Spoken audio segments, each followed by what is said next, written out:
안녕하세요. 생활 속 부동산 이야기를 나누는 꿈의 집 TV입니다. 오늘 이야기는 어디에다가 그림 같은 전원주택을 지을까 하는 주제로 방송을 해보려고 합니다. 전원주택지를 잘 고르는 팁 몇 가지를 소개합니다. 많은 분들은 뭐 어릴 적 향수가 있는 그 고향 근처에 그 풍광 좋은 곳을 선택하기도 하고, 또 아니면은 가족들이 다녔던 여행지 중에서 기억에 남는 곳을 선택하기도 해요. 그래서 이제 취향에 따라서 바다나 호숫가나 뭐 강가를 찾기도 하고요. 또 산을 좋아하시는 분들은 뭐 계곡 옆에 아니면은 또 산 속에 전원주택지로 이제 찾기도 합니다.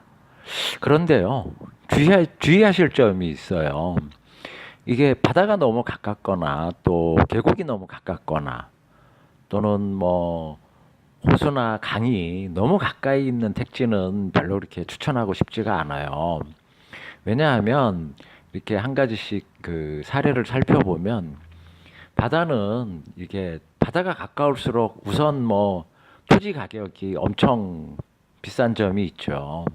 가격도 가격이지만 특히 이 늦가을부터 겨울 그리고 이제 봄까지 바람이 많이 불면 이 파도가 높게 쳐요. 그러면은 이 파도 소리가 이 어떤 때는 소음이 될 수도 있어요.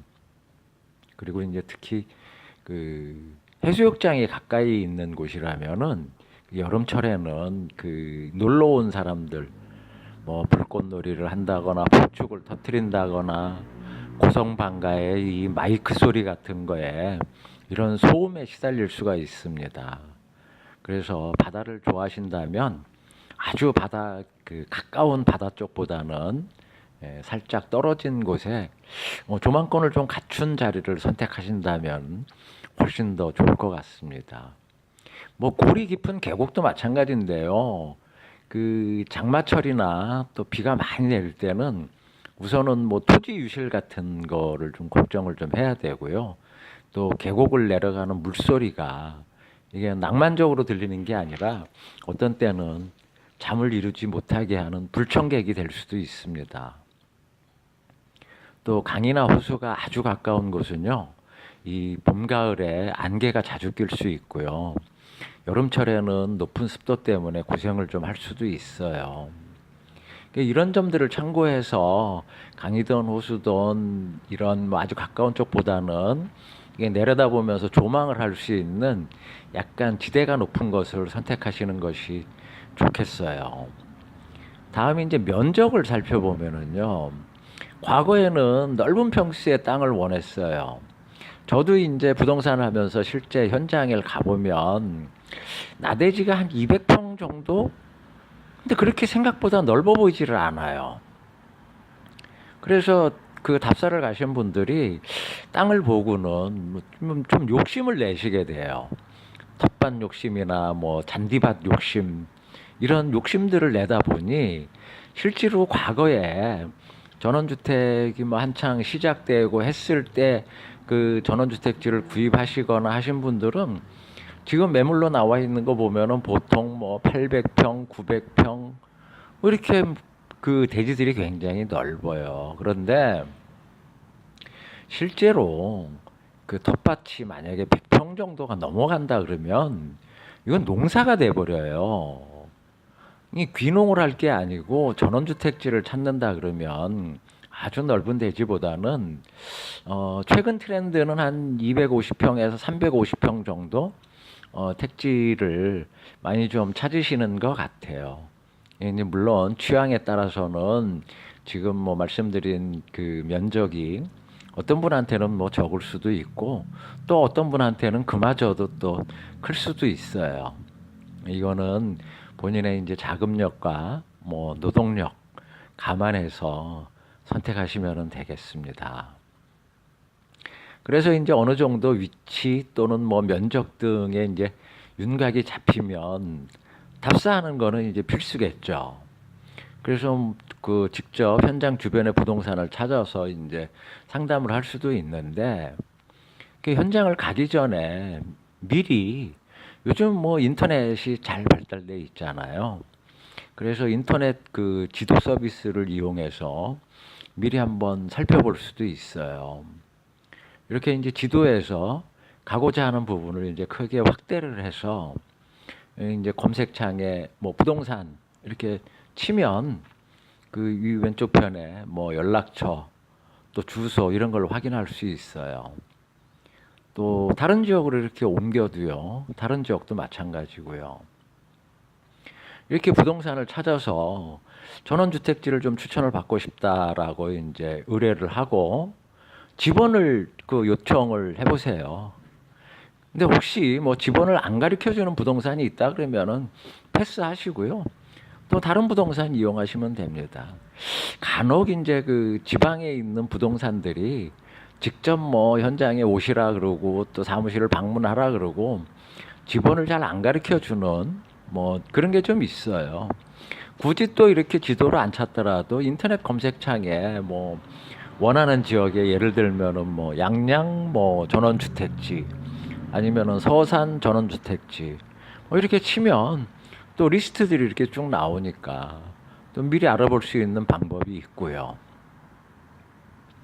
그렇게 해서 현장에서 이제 직접 살펴보실 부분은 뭐 우선은 동네와 얼마나 떨어져 있는지 많이 떨어져 있다면 생활에 필요한 기반 시설이 어느 정도 갖춰 있는지를 살펴봐야 하고요.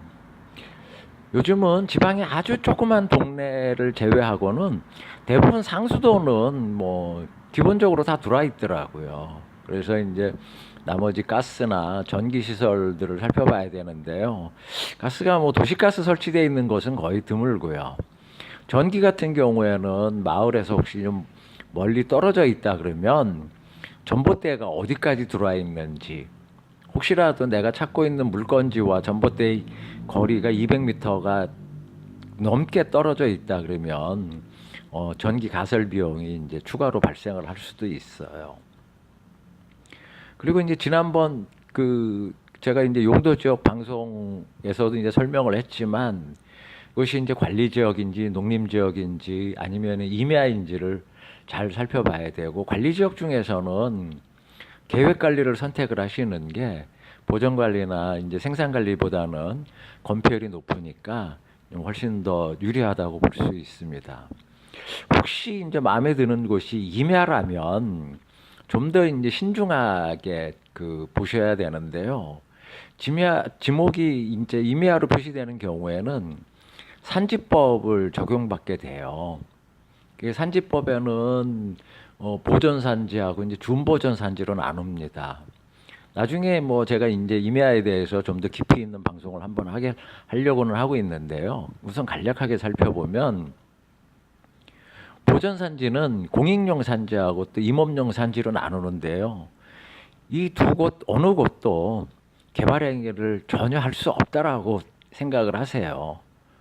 그 혹시 뭐 그 개발 행위 할 수 있어요라고 그 유혹하는 기획부동산 같은 데가 있다 그러면 절대 그 말에 그 귀를 기울이시면 안 됩니다. 이거는 꼭 지키셔야 됩니다. 그리고 이제 준보전 산지 같으면 뭐 거의 개발 행위는 다 가능해요. 그런데 아주 운이 안 좋은 케이스들이 이제 이런 케이스가 있어요. 풍광이 뭐 너무 좋고 마음에 드는데 이제 그 보호해야 될 천연기념물이 서식하고 있다거나 예를 들면은 뭐 큰 학새가 살고 있다거나 아니면은 잘 조성된 소나무나 그 전나무 그 조림지가 있으면 이런 것들은 개발 항의를 또 못할 수도 있어요. 그래서 이런 점은 꼭 유의를 해야 됩니다. 그리고 이제 꼭 살펴봐야 될 것이 도로와의 관계입니다. 지적도상에 도로가 표시되어는 도로는 표시가 되어 있는데 뭐 실제로 사용하지 않는 도로라든가 또 어느 부분이 규정보다 폭이 좁아서 도로로서의 기능을 못할 수도 있어요. 또 현장에서는 도로처럼 보이는 길이 지적도에는 없는 길일 수도 있고요. 또 남의 땅을 지나가는 사도라든가 뭐 이렇다 그러면 선택에 신중을 기해야 됩니다. 도로가 없는 맹지는 아무리 아깝더라도 일단은 포기를 하시는 게 좋습니다. 이제 물론 그 맹지를 탈출할 수 있는 방법이 아주 없는 것은 아니지만 또 어떤 경우에는 배보다 배꼽이 더 큰 그런 경우를 만날 수도 있어요. 그래서 도로를 그 가장 중요시하게 생각해 볼 필요도 있습니다. 그래서 지금까지는 전원주택지를 고르는 몇 가지 팁이었고요. 이제 전원주택지를 구입하고 나서 이제 집을 지을 때 이 두 가지는 꼭 말씀을 드리고 싶어요. 첫째는 조경인데요. 이게 전원주택에서 이제 많은 분들이 그 이 잔디밭을 이렇게 멋있게 꾸미시려고 하세요. 그런데 잔디밭이 넓으면 넓을수록 보기에는 좋지만 그 여름철에는 많은 노동력을 요구한다는 사실을 꼭 인지하셔야 됩니다. 그리고 짠디하고 이렇게 비슷한 풀이 이렇게 짠디밭을 점령을 하게 되면 그냥 그 마당이 그냥 평범한 풀밭이 될 수도 있어요. 그래서 잔디 관리는 항상 철저히 해야 되기 때문에 잔디의 면적을 어느 정도 할 것인가 하는 부분에 대해서 조금 좀 신중을 기해야 된다는 거고요. 그래서 앞서 그 텃밭도 그 말씀을 드렸는데요. 이게 너무 과도하게 욕심을 내면 이게 전원 생활이 아니라 육체 노동을 필요로 하는 이 귀농 생활이 될 수도 있어요. 그 부분 좀 주의하셔야 되고요. 그리고 이제 전원주택은 그 아시다시피 그 어느 주택보다도 단열에 신경을 써야 합니다. 그래야 겨울에 난방비 폭탄에서 살아남을 수가 있어요. 그래서 다른 곳에 지출해야 될 비용보다도 특히 단열 부분에 비용을 좀 더 지불하셔야 한다는 거를 꼭 말씀드리고 싶어요. 이 얘기는 이 전원주택에서 생활하시는 모든 분들이 공통적으로 말씀하시는 부분이에요. 그래서 오늘은 전원주택지를 고르는 몇 가지 팁에 대해서 설명을 드렸습니다. 부족하지만 혹시 전원주택을 꿈꾸시는 분들한테는 도움이 되셨으면 좋겠습니다. 다음에 좀 더 알찬 내용으로 찾아뵙도록 하겠습니다. 감사합니다.